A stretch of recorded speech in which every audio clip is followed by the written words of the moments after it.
Valiant women of the vote, refusing to be silent. Every year, March is designated Women's History Month by presidential proclamation.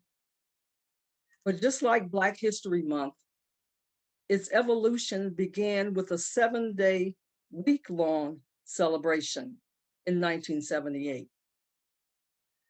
The week of March 8 was selected to correspond with International Women's Day. But as we always do, women persisted, and a consortium of women's groups and historians successfully lobbied for national recognition so that in 1980, President Jimmy Carter issued the first presidential proclamation declaring the week of March 8 as National Women's History Week. 7 years went by before Congress passed a public law designating March as Women's History Month.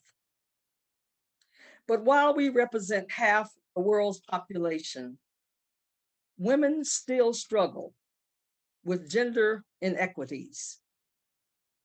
However, since the 2020 centennial celebration of the 19th Amendment, there's been a resurgence in interest about the women's suffrage movement. This renewed interest is supported by enhanced technology that makes archives of newspapers, magazines, letters, and other primary documents accessible as never before, leading to the experiences and conditions of Black and minority women being examined more than ever. For generations, their writings and speeches have been ignored and their participation in the movement minimized or omitted from the historical context altogether, leaving only a few iconic figures such as Sojourner Truth and Ida B. Wells. The suffrage and women's rights movement may be the roots of national leadership for white women in politics. However, ratification of the 19th Amendment had very little to do with improving the lives of African American women and minorities.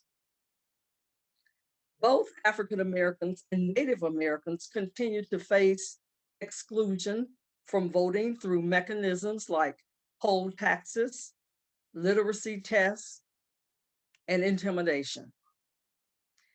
It wasn't until the Voting Rights Act of 1965 that many of these were eliminated.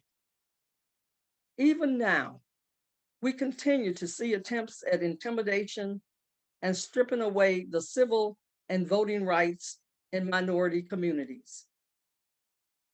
These issues have deeply impacted America's understanding of the many ways minority women contributed to shaping our nation's destiny. Moreover, they've also shaped the worldview of their contributions. The women that I'm honoring today are just a few who risked their lives for the equality that women like myself enjoy. Women like Pauly Murray, Fannie Lou Hamer, and Dorothy Height, who have now passed on, but successfully built on the groundwork laid by icons Sojourner Truth and Ida B. Wells. Fannie Lou Hamer was threatened, arrested, beaten, and shot at, but none of these things ever deterred her from her work. She dedicated her life to the fight for civil rights and brought the struggles in Mississippi to the attention of the entire nation during a televised session at the 1964 convention. The words, "I'm sick and tired of being sick and tired," are engraved on her tombstone and are just as relevant today as they were when she first spoke them. Due to the shrinking number of places to cast a ballot, we need only to look at the long hours of people waiting to vote in minority communities during the last presidential election to understand what sick and tired of being sick and tired means. Pauly Murray, poet, writer, activist, labor organizer, and Episcopal priest, led student protests and helped form the Congress of Racial Equality, all while focusing her studies on civil rights and writing her thesis on how laws excluded people based on race. It's been said that well-behaved women seldom make history. And Pauly, like many other African-American foremothers, were not well-behaved. She and a friend were arrested for violating the laws of segregation after sitting in the whites-only section of a bus in Virginia. Dorothy Height is credited as the first leader in the civil rights movement to recognize inequality for women and African Americans as problems that should be considered as a whole, including unemployment, illiteracy, and voter rights. Today, the fight continues with the work of attorney Congresswoman Eleanor Holmes, whose civil rights work dates back to her days as a college student, when she, like Fannie Lou Hamer, became active as an organizer for the Student Nonviolent Committee. And she also participated in that famous Mississippi Freedom Summer of 1964, campaigning to register the state's disenfranchised African American citizens to vote.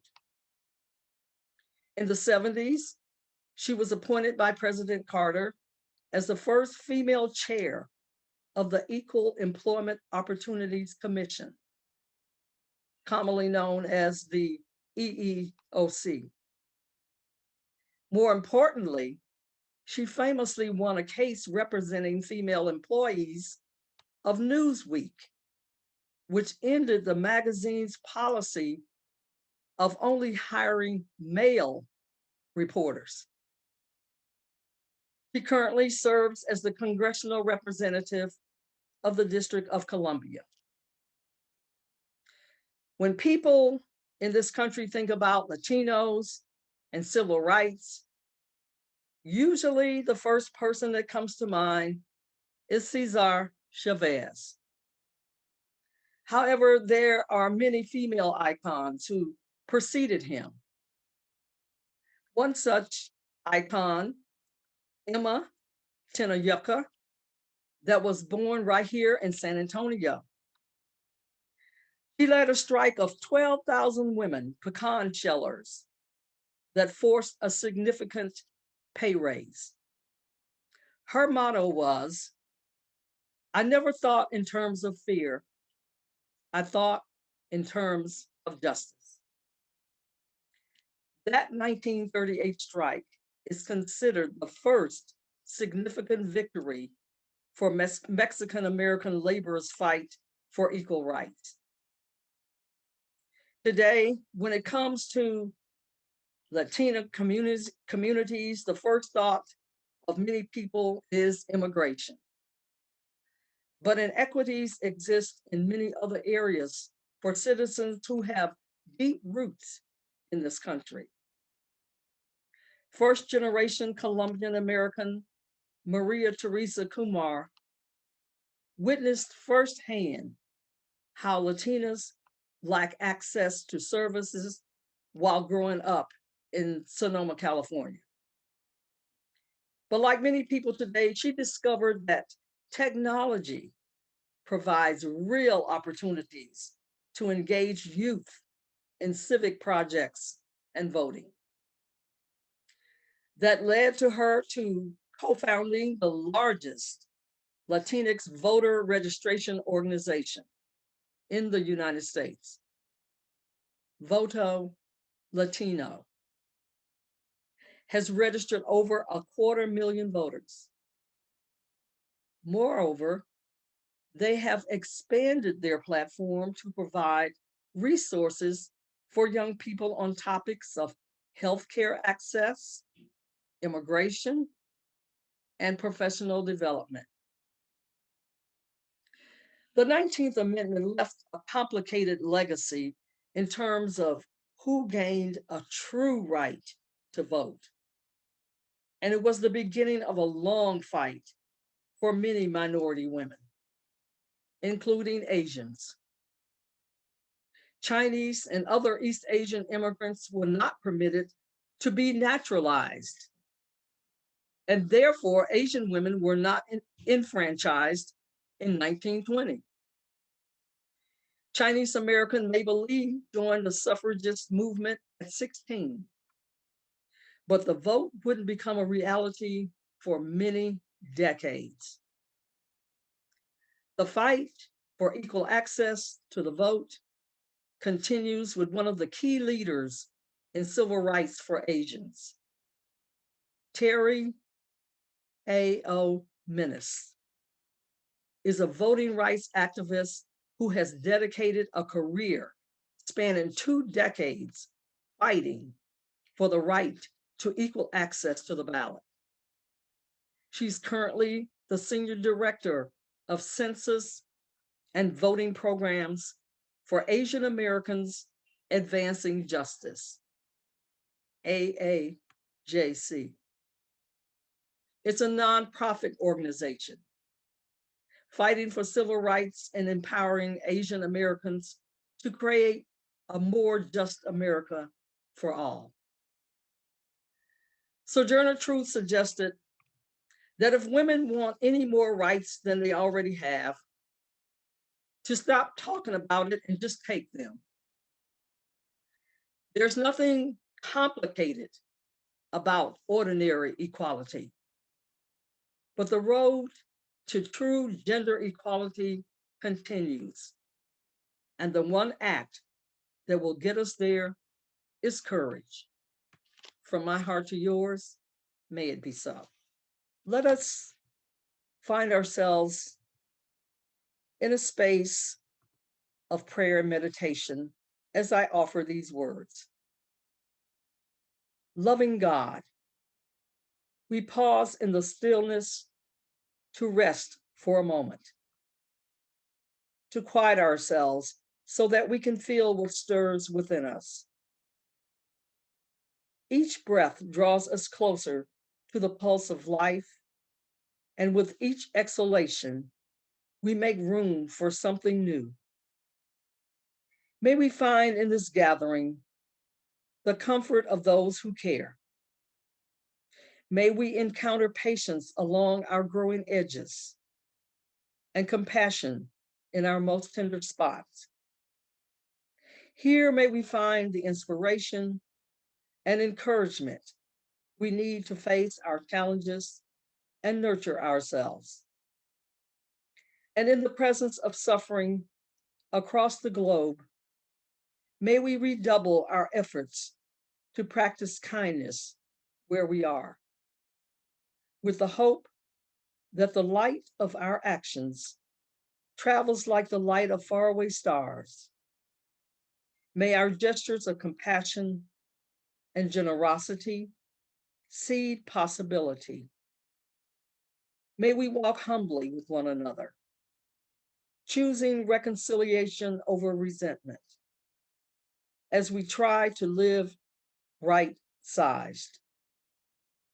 When life presses in and shifts us off balance, when pain assails us, when frustration mounts, may the rhythm of our breath steady us and bring us back to a place of gratitude.